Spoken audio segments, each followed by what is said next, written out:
And central nervous system has beta brain and spinal cord. Brain is protected inside the brain box, that is cranium beta, and spinal cord is protected inside the vertebral column beta. दोनों hard structure जो है वो soft structures को protect कर रही होती है. Brain is divided into बेटा 4 ब्रेन. उल्टा बोल दिया था क्या? क्या उल्टा बोल दिया था बताओ तो? नहीं उल्टा बोला, ठीक है. Anyway 4 brain, mid brain and hind brain. Hind brain में बेटा पॉन्स नहीं होता है, सेरिबेलम होता है और मेड्यूला होता है. सेरिबेलम होता है और मेड्यूला होता है, ठीक है. हाँ तो 3 पार्ट से तो बोले, करेक्ट बोला ना. सेरिबेलम होता है, मेड्यूला होता है और मेड्यूला फोरामेन मैग्नम नाम की एक ओपनिंग होती है आपके स्कल में, मतलब फ्रॉग के स्कल में.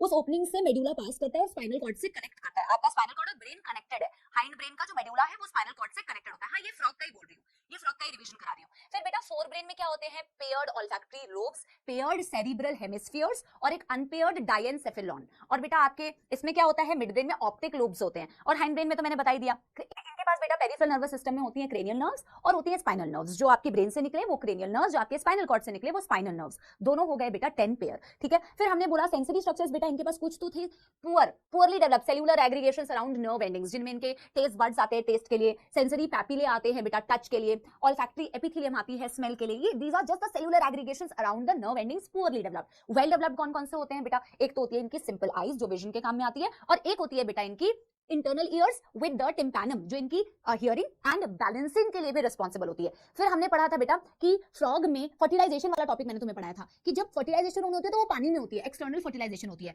और जो फ्रॉग है फीमेल फ्रॉग वो एक बार में 2500 से 3000 ओवा ले करती है.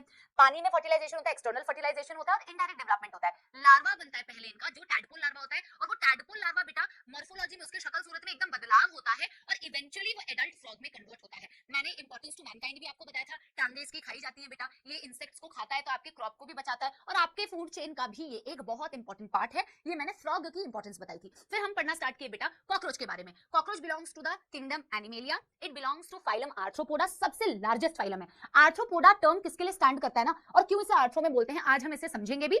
It belongs to class Insecta and genus और species जो हमें पढ़नी है, जिस कॉकरोच के बारे में हमें पढ़ना था that is Periplaneta americana, 3453 mm long. मैंने बोला था ना ये 3453 करके आप याद रखना, 34 से 53 mm लॉन्ग. ये पेरीप्लानेटा की मैंने बताई थी. वैसे तो बेटा 0.6 से 7.6 सेंटीमीटर आपने पढ़ा है नॉर्मल कॉकरोचेस जो ब्राइट ऑरेंज येलो कलर के भी होते हैं अदर रीजन्स में, बट ये थोड़ा ब्लैकिश ब्राउनिश कलर का होता है पेरीप्लानेटा अमेरिकाना, जिसके बारे में हमें पढ़ना है. Yes everyone, right. और फिर हमने बोला कि यार कॉकरोच की एक जनरल प्रॉपर्टी बताओ मैम क्या होती है? रातों में निकलते हैं आपके घर को, नॉकटर्नल एनिमल्स होते हैं, रात में एक्टिव, दिन में एक्टिव नहीं होते. जो दिन में एक्टिव होते हैं ना बेटा जैसे हम हैं, हम अपने आप को बोलते हैं डायर्नल एनिमल्स. हम क्या है? डायर्नल. हम इसके बारे में भी पढ़ेंगे. पता है बेटा तुम्हें एक बात बताऊं, इसका भी रिलेशन क्या तुम्हें पता है थोड़ा बहुत? हमें डायर्नल बोलते हैं और हम क्यों दिन में ज्यादा एक्टिव होते हैं और नेचुरली हमें रात में नींद आनी चाहिए. वो हम बेटा अपना बायोलॉजिकल क्लॉक बिगाड़ देते हैं, हम अपना स्लीप साइकिल बिगाड़ देते हैं, वो अलग बात है. बट हमें नेचुरली क्यों ऐसे नींद आती है रात में और हमें दिन में हम यूजुअली एक्टिव होते हैं. फिर कई महान हमारे बेटा सपोले आते हैं जिनको ऑल टाइम नींद आती है, ठीक है, वो अलग केसेस है बेटा, वो एक्सेप्शंस है. लेकिन हम डायर्नल, हमारा एक बायोलॉजिकल मेलेटोनिन नाम का एक हार्मोन होता है, पीनियल ग्लैंड होता है, वो कंट्रोल करता है, जो आगे हम केमिकल कोऑर्डिनेशन वाले चैप्टर में पढ़ेंगे.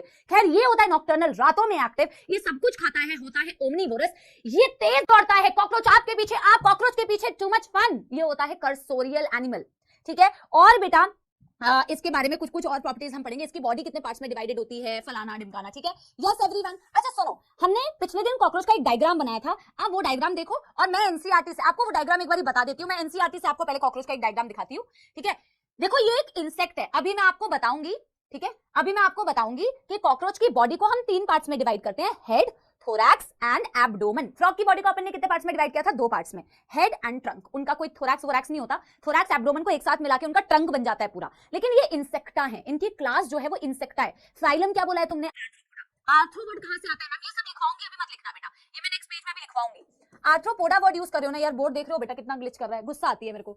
आर्थ्रोपोडा बेटा, ये आर्थ्रो और पोडा, आर्थ्रोज वर्ड आता है जॉइंटेड. बेटा आप देखो कितना रिलेट कर सकते हो उसे. जब घुटने में दर्द होती है, जोड़ों में दर्द होती है, बोलते हैं ना, तुमने ये सुना है ना आर्थराइटिस, आर्थरो, वहां पे भी आर्थरो वर्ड यूज करते हैं. आर्थरो का हमेशा मतलब होता है जॉइंटेड, आर्थरो का मतलब होता है जॉइंटेड, तभी जॉइंट्स में प्रॉब्लम, तो आर्थ्रोपोडा, ठीक है. तो जॉइंट में भी आर्थ्रोपोडा नहीं, जॉइंट में भी आर्थराइटिस, आइटिस मतलब इन्फ्लेमेशन. यहाँ पे आर्थ्रो वर्ड का मतलब है मैम जॉइंटेड, पौडा का मतलब है एपेंडेज. तो ऐसे लगता है जॉइंटेड, टुकड़े टुकड़े टुकड़े टुकड़े जुड़े हुए हैं. इनके लेग्स को देखो, छोटे छोटे छोटे छोटे टुकड़ों से से जुड़ के बना हुआ है। तो जॉइंटेड अपेंडेजेस है ना, अपेंडेजेस जो इनके होते हैं वो टुकड़े टुकड़े टुकड़े टुकड़े मिल के बना के एक पूरा अपेंडेज। अपेंडेज जैसे मेरा हाथ भी मेरा अपेंडेज ही है बेटा, तुम्हारी टांगे तुम्हारा अपेंडेज ही है जो बॉडी से निकले हुए स्ट्रक्चर्स है ना। ये तो चलो आर्थ्रोपोडा का मतलब हो गया। फिर आर्थ्रोपोडा में भी इंसेक्टा में आते हैं स्पेसिफिकली, क्योंकि आर्थ्रोपोडा फाइलम के अंदर बहुत सारी क्लासेस हैं, उसमें से एक क्लास है इंसेक्टा क्लास।